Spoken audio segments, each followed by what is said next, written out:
Hello everyone, welcome to this lecture on sets. The plan for this lecture is as follows. We will introduce the definition of sets, we will introduce various set theoretic operations, and we will discuss various set theoretic identities. So, what is the definition of a set? Very high level definition is it is an unordered collection of objects, and what I mean by unordered collection of objects here is that the ordering of the elements in the set does not matter. So, for instance, if I have a set consisting of the elements 1, 2 and 3, then it does not matter whether I list them as 1, 2, 3 or whether I list them as 3, 2, 1, both will be the same sets. Okay. It turns out that the elements of the set need not be related. So, for instance, if I have a set consisting of entities Narendra Modi, Manmohan Singh, Ashish Chaudhary and 100, it is a valid set as per the definition of a set, because the definition does not say anything regarding the properties of the elements of the set. We use some well known well defined notations for representing sets. So, we use this notation A belongs to A. So, this notation denotes belongs to, and whenever A is an element of set capital A, we use this notation. And throughout this course, we will follow the notation that we will be using small letters for elements of the sets, and we will be using capital letters for the elements of the sets. Okay. Now, how do we express a set? There are two well known methods. The first method is the roster method, where we specify the elements of the set within a braces. Okay. So, for instance, if big A is a set consisting of 4 elements, then I have listed down the elements of the set big A. And this is a convenient way of representing a set, provided the number of elements in the set is small. If the number of elements in the set is extremely large, then it will not be feasible to write down or list down all the elements of the set explicitly. So, that is why we use the second form or second way of expressing a set, which is also called as the set builder form. And what we do here is that instead of listing down the elements of the set, we write down or we state the property, the general property of the elements of the set, which is specifically specified by a predicate function. Okay. So, for instance, here is a set big A consisting of elements 1, 3, 5, 7, 9 in the roster method. The same set can be expressed in the set builder form, where I can specify that A is the collection of all odd positive integers x which are less than 10. That means, I am basically stating the properties of all the elements of the set big A. So, I do not need to explicitly write down all the candidate values of x satisfying this property, I am just specifying the general property. And you can imagine that this general property is a predicate function. Okay.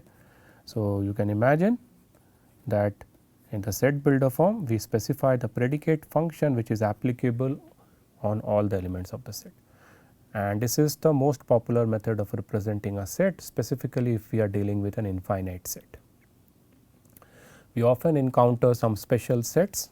So, null set or the empty set is one of them, and this is the notation which we use to represent a null set. This is also called as phi set or phi set, and it is a set which has no elements. So, you can imagine that a directory which has no files inside it is an example of an empty set. Another special set which we encounter is the singleton set, and it is a set which has a single element in it. Okay. Now, an interesting question is that are these two sets same? So, I have the set phi and I have a set which has an element phi, and it turns out that these two are different sets. If I consider the set phi, then it is a set which has 0 content, it has no element in it. Okay. Whereas, if I consider the set specified within this by this notation, namely we have the braces, and inside within the braces we have this phi, then this is a singleton set because it has one element and hence it has non-zero contents. So, analogy here is you can imagine that phi is an example of an empty directory which has no files inside it, whereas this notation, namely the set specified by this parenthesis within which you have this phi can be interpreted as it is a directory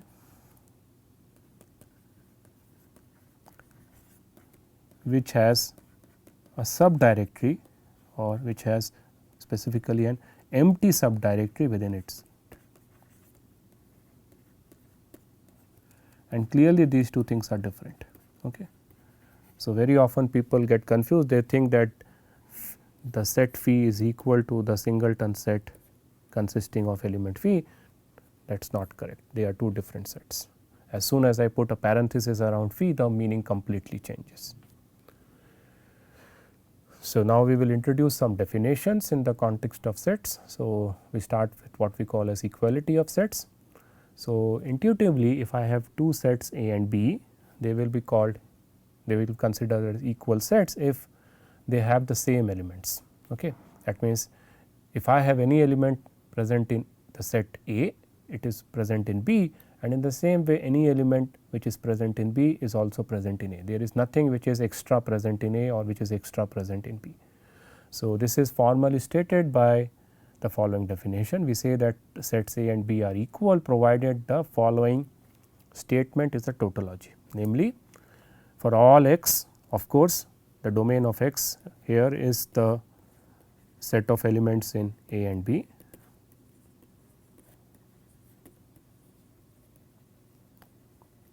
So, it is not explicitly specified here. So, the expression says you take any x from the domain, if it is present in A, then it should be present in B and vice versa, because this is a by implication, and this by implication will be tautology only when if left hand side is true, right hand side should be true and vice versa. Okay. The next definition is a subset of a set. So, if I have two sets A and B, then the set A is called a subset of the set B, and for denoting that we use this notation, provided the following holds. You take any element in the set A, it should be present in B. That means, it should not happen that there is something in A which is not there in B.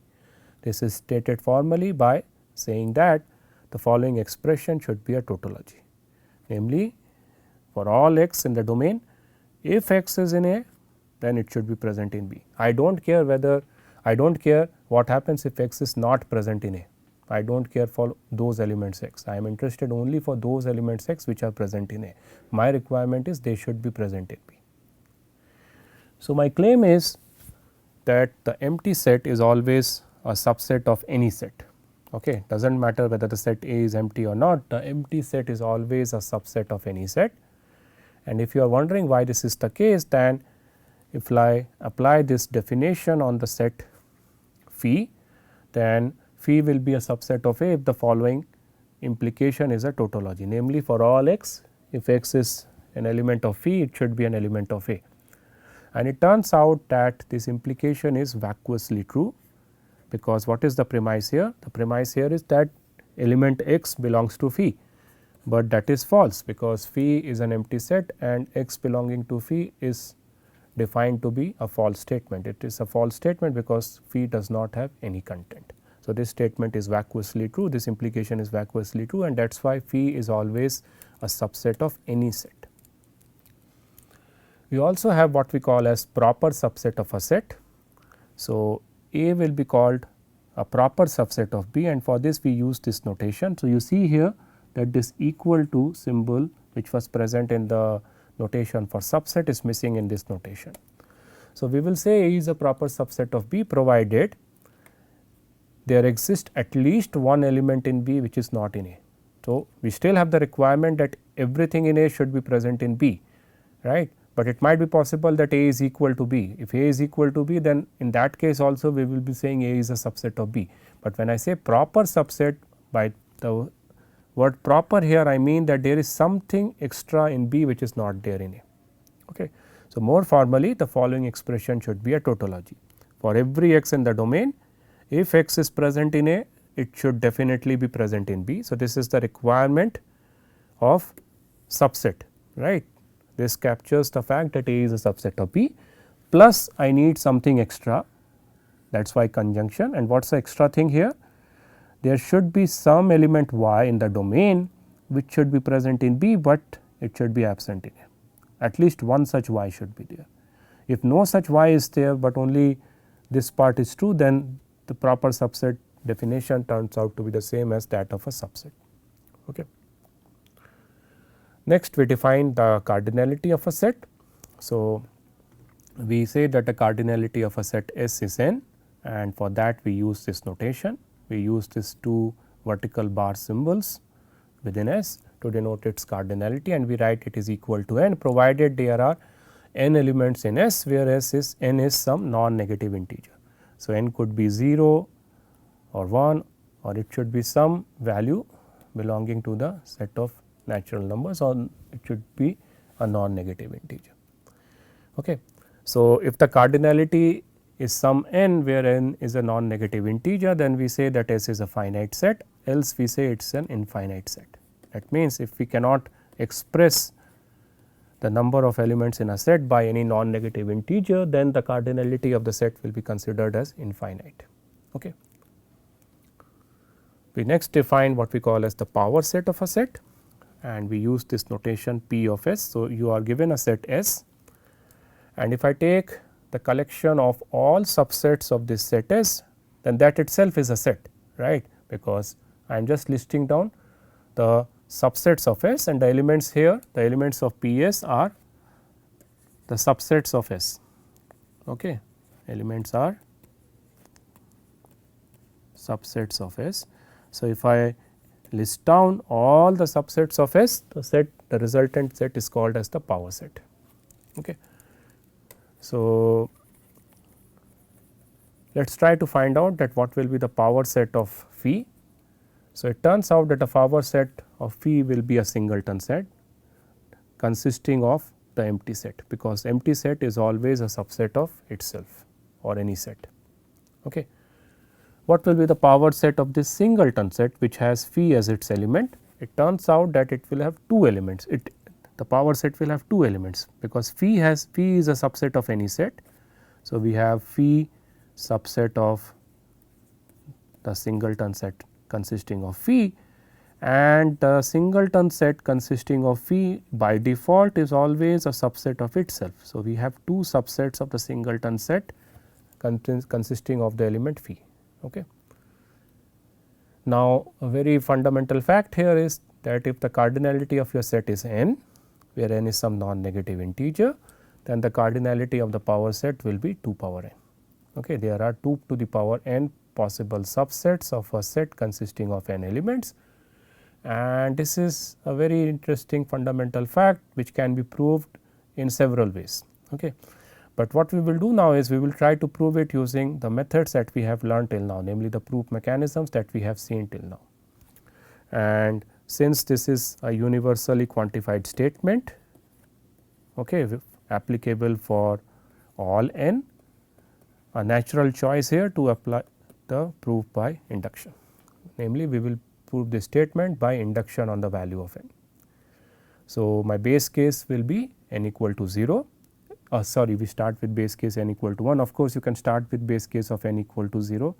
If n is equal to 0, that means your set is the empty set, and hence its power set will have only one element. But I start with base case n equal to 1. So, it is easy to see that if my set has only one element, then the power set will have two elements. Namely, there are two subsets of this singleton set, the set phi and the set itself. Now, let us prove the inductive step, and for that let me assume that the inductive hypothesis is true, namely I assume that the statement is true for any set consisting of k elements. That means, I am assuming that if my set S has elements a1 to ak, then the number of subsets of this set S is 2 power k. So, all these blue circles are the subsets of S, okay, and there are 2 to the power k such circles. That is my inductive hypothesis. Now, I am increasing the number of elements in my set S by one more. I am adding one extra element, a new element which is not there in the existing set, and now I have to find out the number of subsets of this new set S. So, it turns out that all the old subsets of the old set S are going to be subsets of this new set S, right, because if I do not include A of k plus 1 in a subset of S, then that is still a valid subset of S. That means, whatever sets were the subsets of old S, they are still the subsets of new S. And how many such old subsets I have? I have 2 to the power k subsets, because that is coming from inductive hypothesis. And now, what about subsets of this new S which has the element A of k plus 1? It turns out that those new subsets I can form by taking this old subsets and adding the new element A of k plus 1 to it. Okay. There is a 1-to-1 correspondence here. Okay. This is because in each of these old subsets the element A of k plus 1 was not present, and if I add A of k plus 1 to that, that becomes a valid subset of S. Okay. And all these new subsets which I have constructed, they have not been counted earlier, and how many such new subsets I can form? It is exactly the same as the number of subsets of old S, which is 2 power k. And it turns out that any subset of S can be either of this type or of this type, namely it either will have the element A of k plus 1 or it will not have the element A of k plus 1. If it does not have the element A of k plus 1, that means those subsets are of the type this, whereas if A of k plus 1 is present, then those subsets are of type this. So, overall how many subsets I obtain? 2 power k plus 2 power k, which is 2 power k plus 1, and that proves my inductive step. Okay. So, now let me introduce some set operations, and most of you will be familiar with this. This is the union of two sets, okay, and it is the collection of all elements x in the domain which are present in either A or present in B. Of course, it might be present in both of them, because this disjunction will be true if the condition x belongs to A is simultaneously true, as well as condition x belongs to B is also simultaneously true. Okay. Then we have the intersection of two sets, and it consists of all the elements x in the domain which are present in both A as well as in B. That is why we have a conjunction here. Okay, that means both the conditions x belonging to A and x belonging to B should be true. Okay. So, these are two fundamental operations. Then we have the set difference. This A minus B is called as the set difference, and A minus B consists of all elements from the domain which are present in A, but not in B, and but is represented by conjunction here. Then we have this operation called A complement,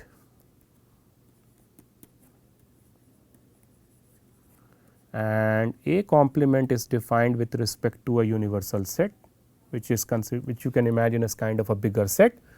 So, if you subtract this set A from the universal set, whatever is left, it is called as A complement, denoted by this notation A bar.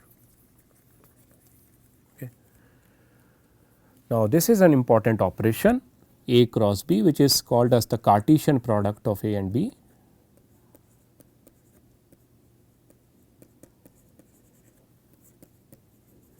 Okay. And what exactly this set is?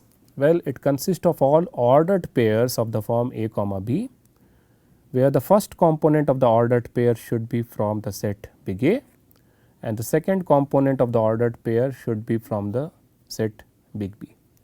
Okay. So, if I collect all such ordered pairs, then the collection of those ordered pairs will be called A cross B. It is important to note here that the order matters a lot here when I take the Cartesian product. When I am saying A cross B, then the first component of the ordered pairs should be from the set big A and the second component should be from the set big B. Whereas, if I take the Cartesian product of B and A, then it will be collection of all ordered pairs with the first component in the set big B and the second component from the set big A, right. So, it is not always the case that A cross B is equal to B cross A, that can happen only in some special cases. Namely, we can very easily show that the Cartesian product of A and B and the Cartesian product of B and A are same, provided one of the following three holds. Either your A should be an empty set, because if A is the empty set, then it does not matter what is A cross B, what is B, A cross B will always be empty and B cross A also will be empty. Okay. Same holds if B is equal to empty set, whereas if A is equal to B, in that case also A cross B and B cross A will be same, because all ordered pairs of the form A comma B will also be encountered in the Cartesian product of B cross A. So, these are the only three cases when the Cartesian product of A and B will be same, otherwise the Cartesian product of A and B need not be same. So, let me demonstrate these operations with some example here. So, I take these two sets A and B. Union means I pick all the elements which are both in A and B. So, since 1, 3, 5 are already there in A, I do not have to separately write down 1, 3, 5 again, because the notation definition of set says that I will be listing down the elements of the set only once, even if it is appearing multiple times. The same way the intersection here. So, what are the common elements? I have 1 present in both A and B, I have 3 present both in A and B, and I have 5 present in both A and B, and it is the set 1, 3, 5 which will be considered as the intersection, because the elements 1, 3, 5 satisfies this predicate condition in the definition of A intersection B. What will be A minus B? So, the definition of A minus B means all the elements which are only in A but not in B. That means, I have to subtract out all the elements which are in B from A as well. So, 1 and 1 cancels out, 3 should not be included, 5 should not be included. That means, I am left only with 2 and 4. Okay. So, it is only the elements 2 and 4 which satisfies the definition of A minus B. Now, if I take the Cartesian product of A and B, that means, I will be now taking all elements of the form small a comma small b, where small a's will be coming from the set big A and small b's will be coming from the set big B. Okay. So, these are the elements which I have listed down in A cross B, whereas if I take the Cartesian product of B and A, then it will be collection of all ordered pairs of the form small b comma small a, where small b comes from big B and small a comes from big A. And now, you can check that A cross B is not equal to B cross A. So, for instance, you have the element 3 comma 1 present in B cross A, but 3 comma 1 is not present in A cross B, and there are many such elements which are there in one set, but not in the other set. Okay. Now, there are some well known set identities which are available. We have some names also for these set identities, where each of these identities basically state that a set on the left hand side and a set in the right hand side are same. Okay. And we can prove them, and assuming that these are true, we have associated names with them, and whenever we want to simplify expressions involving set, we can call these set identities. So, the question here is, how do we prove a set identity? If an identity is given to us, how do I prove that the two sets A and B which are given in the left hand side and in the right hand side, they are same? So, for that we have to understand here that two sets A and B are equal if they are respectively subsets of each other, because the definition of A equal to B was for all x, x implies x belonging to A, by implication x belonging to B. Now, if I split this by implication, this means if x belongs to A, it should belong to B as well, and by implication can be splitted into conjunction of two implications. Okay. Now, this condition means of course, everything is with respect to for all x. This condition means A is a subset of B, and this condition means B is a subset of A. That means, to show that two sets A and B are equal, I have to show that A is a subset of B and B is a subset of A. Okay. Namely, I have to prove two implications, and the two implications are, I will be taking some arbitrary element x, and I have assuming if it is present in A, I have to show it is present in B. Why I am taking x to be arbitrary here? Because remember, I want to prove this universal quantification. Okay. So, since this statement has to be proved for every x in the domain, I can't take every x in the domain and prove this implication to be true, and that is why I apply the universal generalization here, where the universal generalization says that to prove this universal quantification, you prove the universal quantified statement to be true for some arbitrary x in the domain. If you prove it to be true for arbitrary x in the domain, you can conclude it is true for every x in the domain. So, that is why I am taking my x here arbitrary. So, to prove x, A and B are subsets of each other, these are the two implications I have to show. So, let me demonstrate what I said with respect to this example. I want to prove the De Morgan's law. The De Morgan's law is, there are two variants of De Morgan's law, I am proving the one of them. It says that if you take the complement of intersection of A and B, that is same as the union of A complement and B complement. Of course, here everything is with respect to some universal set, everything is with respect to some universal set U, okay. Because whenever a complement is coming into picture, we have to assume that there is some universal set U. So, I have to prove that everything here is also present in here, and everything in the right hand side set is also present in the left hand side set. So, these are the two things we have to prove.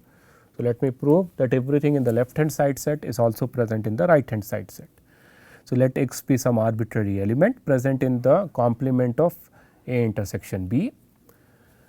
Since x is present in the complement of A intersection B, that means it is not present in the intersection of A and B, because that is the definition of this complement operation. Whatever was present in A intersection B, if I separate it out, that will give me the complement. That means, I can say that for those x which are present in the complement of A intersection B, this condition holds. Okay. The negation of this condition holds. Now, what I can do is I can apply the definition of intersection. Since x is present in A intersection B, that means x is present in both A as well as both in B. And now, I can apply the De Morgan's law of predicate logic. So, what I can do is I can take the negation inside, and this conjunction gets converted into disjunction, and negation gets splitted over the individual expressions. But if I see here, the negation of this statement, namely negation of x belonging to A, means x belongs to complement of A, because that is coming from the definition of complement of A. In the same way, this thing, that negation of x belonging to B, means x belongs to complement of B, because that is the definition of B complement. And now, I apply the definition of disjunction here. If x is present in A complement, or if x is present in B complement, that means it is present in the union of A complement and B complement, and throughout my x was arbitrary. Okay. That means, I have shown that you take any member of the set A intersection B complement, it will be present in the set A complement union B complement. And now, I can show the other way around as well. I take an arbitrary element x present in the union of A complement union B complement, and by applying simple rules of logic here and the definition of A complement, B complement and negations, I end to the conclusion that the element x will be also present in the complement of A intersection B. Okay. So, that is how we prove the set identities. We have to show that both the left hand side set and the right hand side sets are same, and for that I have to prove that both the sets are individually subsets of each other. So, that brings me to the end of this lecture. Just to summarize, in this lecture we introduced the definition of sets, we introduced very set theoretic operations and set theoretic identities. Thank you.